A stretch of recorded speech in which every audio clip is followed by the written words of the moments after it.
সরকারি চাকরিতে কোটা সংস্কারের দাবিতে আন্দোলনকে ঘিরে সংঘাত সংঘর্ষে এখন পর্যন্ত 147 জন মারা গেছেন বলে জানিয়েছেন স্বরাষ্ট্রমন্ত্রী আসাদুজ্জামান খান। তবে তিনি বলেন, এখনও তারা অনুসন্ধান চালিয়ে যাচ্ছেন। এরপর যদি মৃত্যুর তথ্য পাওয়া যায় তাহলে সংখ্যাটি বাড়তে পারে।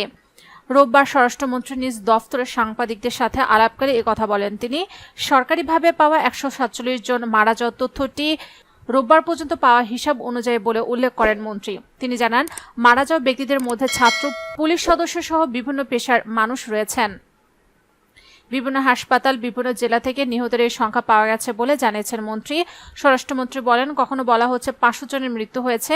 আসলে মৃত্যু নিয়ে বিভ্রান্তি ছড়ানো হচ্ছে। ছাত্র কতজন এখনো বিস্তারিত জানা যায়নি, আরও যাচাই করে তথ্য জানানো হবে। সমন্বয়কদের তুলে নেওয়ার ব্যাপারে তিনি বলেন, আন্দোলনকারী শিক্ষার্থীরা নিরাপত্তাহীনতায় ছিল, সেটি তারা জানিয়েছিলেন। এ কারণে তাদের নিরাপত্তার জন্য হেফাজতে নেওয়া হয়েছে। তাদের গ্রেফতার করা হয়নি। নিরাপত্তা ঝুঁকিমুক্ত হওয়ার পরই তাদের ফিরিয়ে দেওয়ার কথা চিন্তা করা হবে। উল্লেখ্য, কোটা সংস্কারের দাবিতে শিক্ষার্থীদের লাগাতার আন্দোলন শুরু হয় 1 জুলাই।